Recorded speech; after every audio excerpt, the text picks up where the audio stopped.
pertemuan ke-14 ini, kita akan membahas dari materi pertemuan sebelumnya, yaitu pertemuan 13 mengenai UI Library.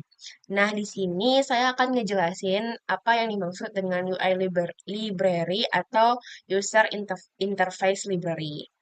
Nah, interface library itu adalah kumpulan komponen yang dimana komponen itu biasanya kalau di dalam sebuah website atau aplikasi itu dalam bentuk button, form, card, atau modal, dan lain-lain sebagainya.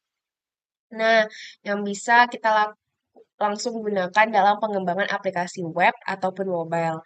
Nah, tujuannya ini adalah untuk mempercepat proses pembuatan UI tanpa harus membuatnya dari awal, tanpa kita harus mengoding kayak seberapa besar, kayak mana bentuknya, berapa roundnya. Jadi kalau kita menggunakan UI library ini, itu udah ada default template-nya. Jadi kita tinggal masukin aja dan akan kita sesuaikan sedikit dengan apa yang kita mau.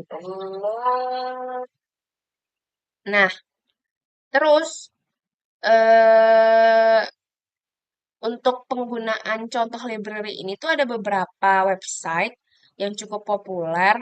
Misalnya itu ada CNUI, itu untuk styling CSS.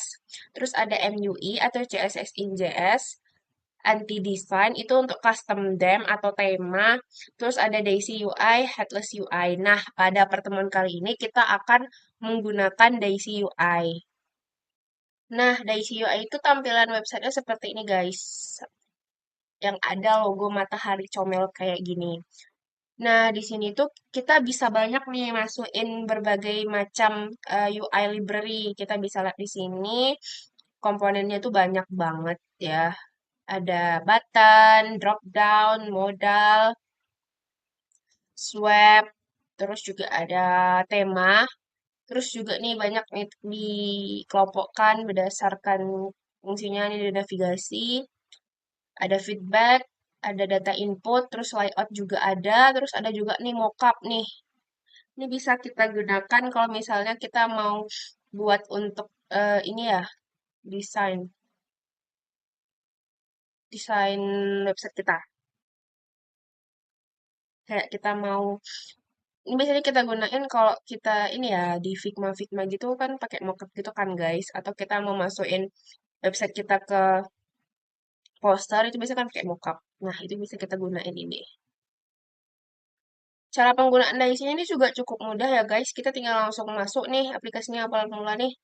Terus kita pertama tuh harus install dulu di Visual Studio Code kita di bagian terminalnya itu harus kita install dulu yang namanya si Daisy ini. Terus di bagian apa nih namanya? Di bagian Tailwind itu kita tambahkan si demnya ini, si Daisy supaya bisa digunakan nih di bagian sini.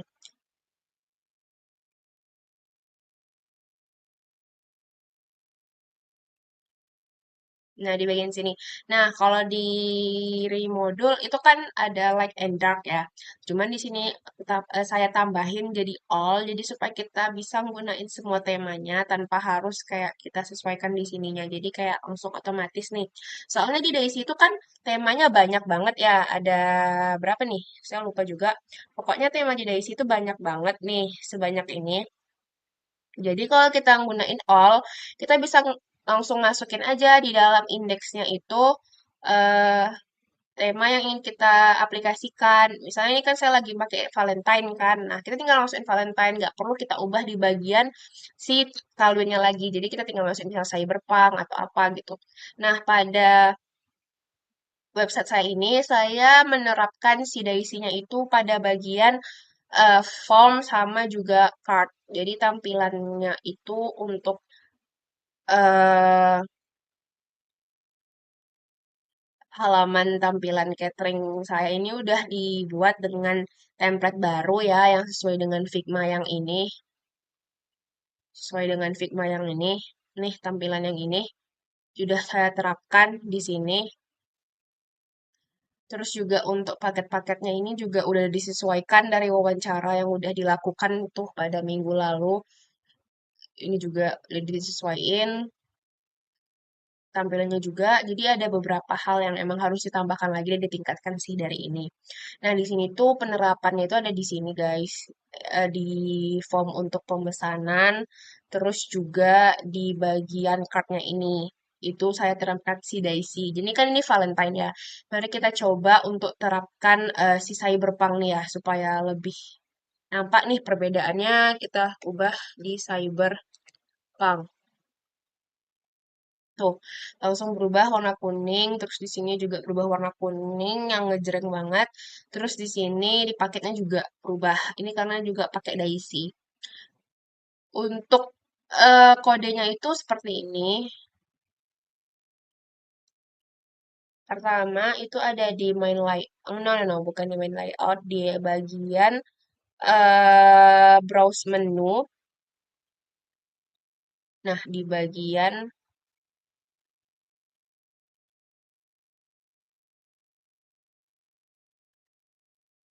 sini itu kita menerapkan si tema itu, si Daisy itu, guys. Terus pada bagian navbar itu di bagian sini kita menerapkan si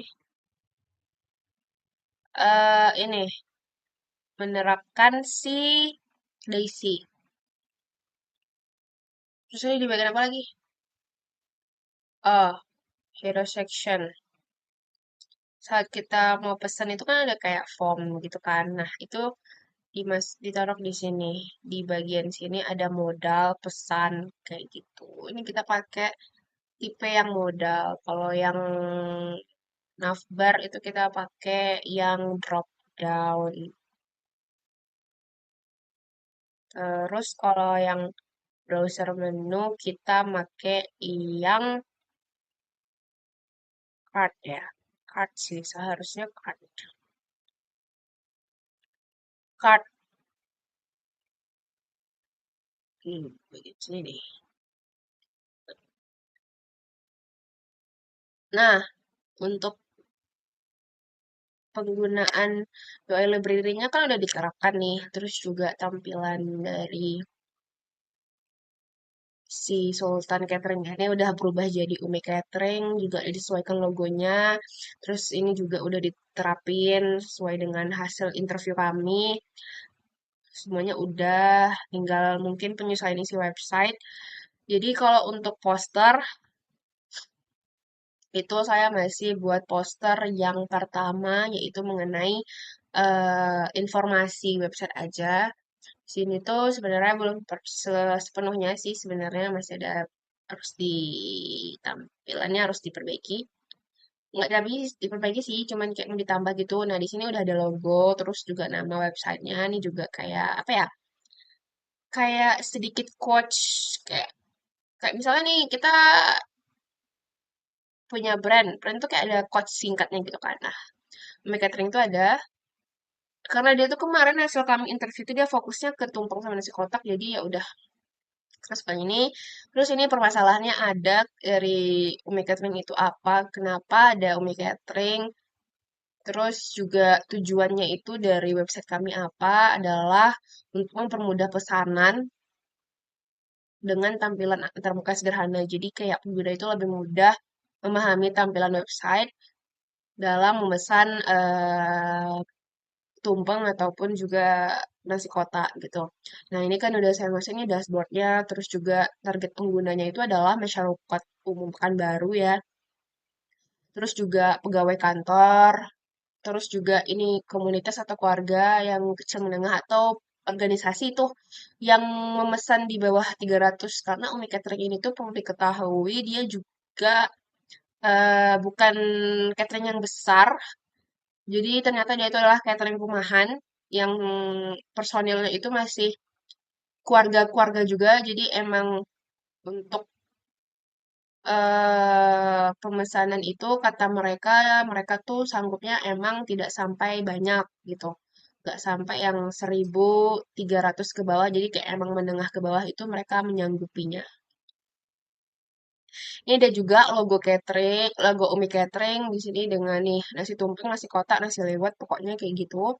Terus juga ini ada website mereka, terus nomor HP.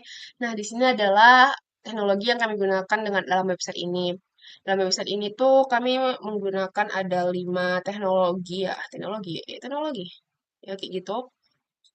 Pertama, itu ada front end. Di front end itu kita gunain React.js dan Tailwind kan. Terus back end-nya ada Superbase, HTTP request itu ada Axios, terus sama deployment itu ada di Vercel. Nah, untuk namanya udah ada dengan NIM ya, sesuai dengan kriteria Bapak. Ini juga ada kayak tampilan untuk menu. Tadi udah saya tunjukin juga, ya kayak gini lah untuk poster yang pertama. Jadi kita masih ada 2 poster lagi yang akan menyusul. Mungkin sekian video kali ini. Jika ada salah mohon dimaafkan karena sesungguhnya kesalahan itu datang dari saya dan kebenaran itu datangnya dari Allah. Terima kasih. Semoga dengan Catering ini UAS saya bisa berjalan lancar dengan proyek saya. Terima kasih. Assalamualaikum warahmatullahi wabarakatuh.